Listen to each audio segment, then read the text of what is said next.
I used science and songwriting at the same time because I have a lot of training in science. I went and got a science degree. I worked. Where'd you go to Purdue? No, I went to MTSU. Oh, you did? Yeah, and I worked at Mars, the food company, in R&D for them as a food scientist. No way. Yeah. Mars Candies? Yeah. Research and development for them? Yeah, God, they're baby. based. They're and based y'all make out of, Snickers, huh? They do, but I actually worked in pet food for them, which is based out here in Nashville, the Nashville area at least. God, And you were snacking on that, huh? Yep, that's me right there. Shit, I wouldn't even go to work if that's all they had in the damn snack bowl. Yep, and they did. They had like buckets of Snickers. I put on like 30 pounds. Oh, I was talking about pet food. No, oh yeah, that. I'm like, if I ate that much pet food, I'd wear a damn helmet too. That's insane. Yeah. People did eat pet food there. I saw it. Would some people try a little, got used to it? Yeah, I'd see some people do it. Like sometimes, like you'd see some high level people do it too. Like it's like you don't need to do this, dude. Like, oh shit, that's just Cracker Jack Russell. You yeah, know, they're just trying to like get down. Get down with us a little bit. Oh, yes. Some people love animals so much. They'll have there's people that, even videos of people that will snack with them and have those little treats. Yeah, I don't advise it from a microbiological perspective. Really? Because I have a micro degree as well. I wouldn't eat raw cat food, like wet cat food. I mean, no. It does go through like a that cooking shit makes process. my wiener soft, brother. I'll tell you that out the gate. But I did see dudes eat it. Would you? Yeah, like with a spoon, like wet cat food. Eat Why? it. I think it was a flex. No. There's a flex, yeah. Is there one type that's the good type? Take me through some of that.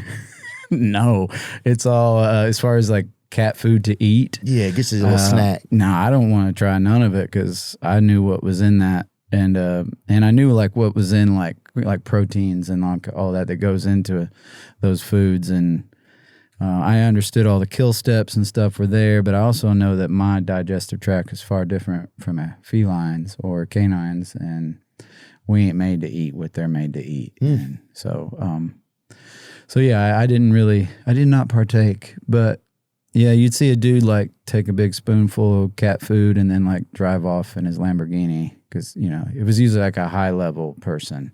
Yes, like it's a power move. It was a power move. Yeah, it was impressive though. I was like, damn. Dude, I was just talking to my friend this morning at breakfast about things that the powerful do and why they operate certain ways, because it's like, yeah, what can I do? How weirder could this get if you have everything? If the basic, like, I need to make money to survive, I need to feed my family, or once you have like, I have 7 wives living in different cities, I'm gonna live in a jet, or I live in some people might be living on other planets now that we don't even know. Got their own islands. Yes. And it's like, then what, at this point, yes, I'm having cat food, but I want the greatest cat food ever. I want cat food that cats can't even afford to eat. Yeah.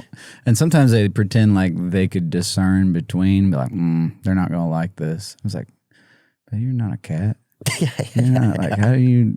Or he eats it. He's eating that's for cats. He's like saying, like he's basically stating he's eaten so much of this food he can now discern between what will work and what will not. He's like, that's good. Yeah, this is. Oh, that's good, huh? Oh, that's good. They're gonna love this. Yeah. Yeah, the Himalayan cats are gonna love this. Tilapia aftertaste. What was a product that you guys made while you were there? Do you remember one product that kind of came through? Yeah, it's called Dentastix Fresh. It's still on the market. I see it out there. And it's for animals? Yeah, it's for dogs. It's basically a teeth cleaning dental chew. Oh, it's pretty cool. Very digestible.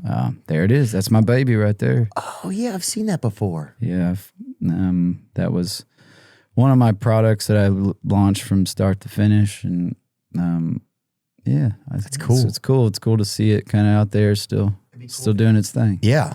At the end of a show, you hum some of those out in the audience. Yeah, I probably need to start chucking them out there. Like take a bite out of them. I'll catch one, dude. I'll come on stage, catch one in my mouth. No, I would eat one of those if I had to, but I wouldn't eat none of that cat food.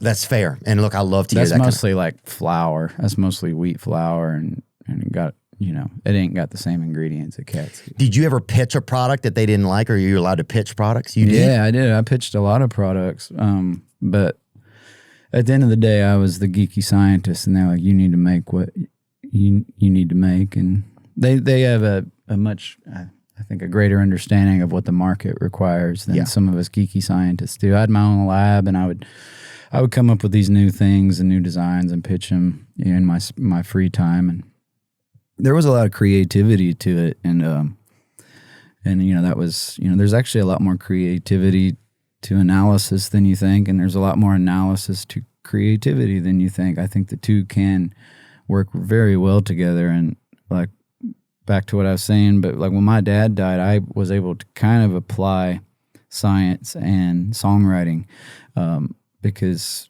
I was like so devastated, but like I was kind of able to metaphorically put a lab coat on and go into researcher mode, and that's kind of where the songs came from. I just started like looking at my pain from another perspective, like trying to look at it from the outside in, like as an observer, and then just kind of documenting my findings as I went. Like I spent 4 years making this record, Son of Dad, and like 2 or 3 of those years were research years, just me documenting everything I was going through. Wow.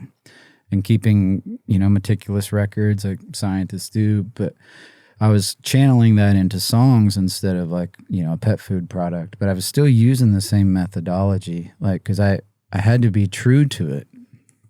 Because that's the thing about science. It's just a truth detection tool. It's not an ideology or a paradigm. It's just an effective tool if it's used correctly. It's like a metal detector. Yeah, exactly. Or a chainsaw. Even if you use it great, it can be great. But if you use it right, it can be great. If you use it wrong, it might cut your damn hand off. Like science created the atomic bomb. It's also created cures for incurable diseases that we thought. It's a beautiful thing, but at the end of the day, it's just a tool for detecting truth. And I used it like that. So I would have this question and I'd have my observations, and then I'd create a hypothesis, as you would say, which would basically be a song title, an idea. And I would go out and test it in the world. I'd play it in front of 7 people here, 10 people there, 7 people here, 7 people there, and I would get instant data, like feedback, which is data that in the scientific field we can spend 6 months before it can be 6 months before you get your first result from an experiment. So I was getting instant results. So I love that part of it. Yeah, I think that instant feedback is, it helps you know what's going on. It's even like working with the jokes, and getting them out there. Absolutely. That's pretty fascinating how like the parts of your life, like to be a scientist, to have like a methodology, to then use it to channel your emotions and look at them. You look at your emotions, look at your life, look at the path of things, to put like, to almost like take a template of science and apply it to something as emotional as music. Yeah, I kind of joke around calling myself a song scientist, but that's essentially what it is. Because user bias is like it can so easily contaminate your results and contaminate your entire experiment and experience.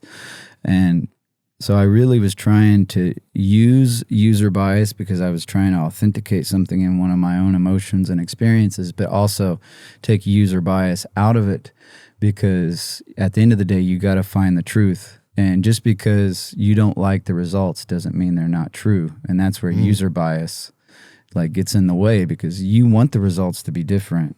Maybe you really like this song, but you're not getting the results that you thought it was going to get. So you start adjusting your formula. Yeah, and then before you know it, you got conclusive results. Either conclusively, this is not the truth, or conclusively, this is the truth. And then you run with the truth, whether it's good for you or bad for you. And that's... Yeah, I was just looking at this right here. It says user bias refers to cognitive tendencies that distort how individuals perceive, interpret, or respond during research. What are examples of user bias? For example, you think that this is going to work. For whatever reason, you have a hunch like that this whatever thing is going to work, and you've now like attached an emotion to it because you almost need it to work now. Now it's more about you than it is about the truth. Like, so when you go into like an experiment, it doesn't need to work out for you. Like, your feelings have to be completely separate from this. If you're doing true research. Yeah, if you're going to be a true researcher and using the scientific method the proper way. So you know, that's, I guess when you get into a song, especially a song about your dad or a song about loss, it's easy to be like, well, it needs to be like this. It needs to say this, or it needs to say that, because that's what's going to make me feel good. But that's may not be the truth.